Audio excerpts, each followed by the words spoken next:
Okay, today is November 3rd. This is our group project for the compounds machine for engineering, POE.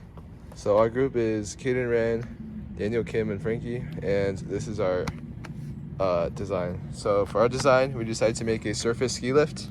So our design problem was that we realized a lot of ski resorts don't have like accessibility for those that are inexperienced with lifts.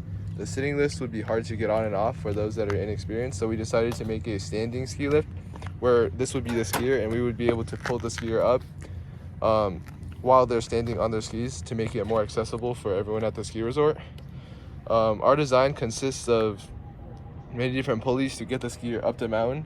So this ramp would simulate the mountain and we would pull the skier up through the different machines. So now let's take a tour of all the simple machines we used. Okay, so first of all, we have a universal joint here to spin this simple gear train, which contains an idle gear. And then this leads into a pulley system, into an incline plane to help lift up the force over the people. That's all. Okay, now let's talk about the calculations for the ideal mechanical advantage and gear ratios. So starting off with the universal joint, it's a 1-to-1 because it's a 1-to-1 mechanical advantage because all it does is just spin the actual gear itself.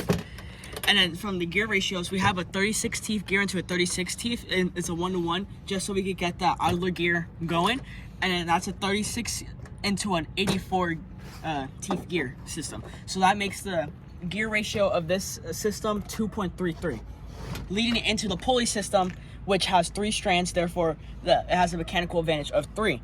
And then this incline plane, which has the length of the hypotenuse as 7.5 and the height of it being 3 inches. So our mechanical advantage of here would be 2.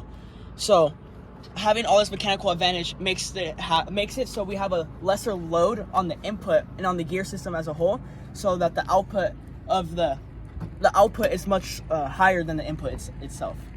Okay, now let's get a demonstration of the machine actually working. So as you can see, this would be the skier and being lifted up the mountain on his skis while we use our simple machines to lift it up. So yeah, that's our project.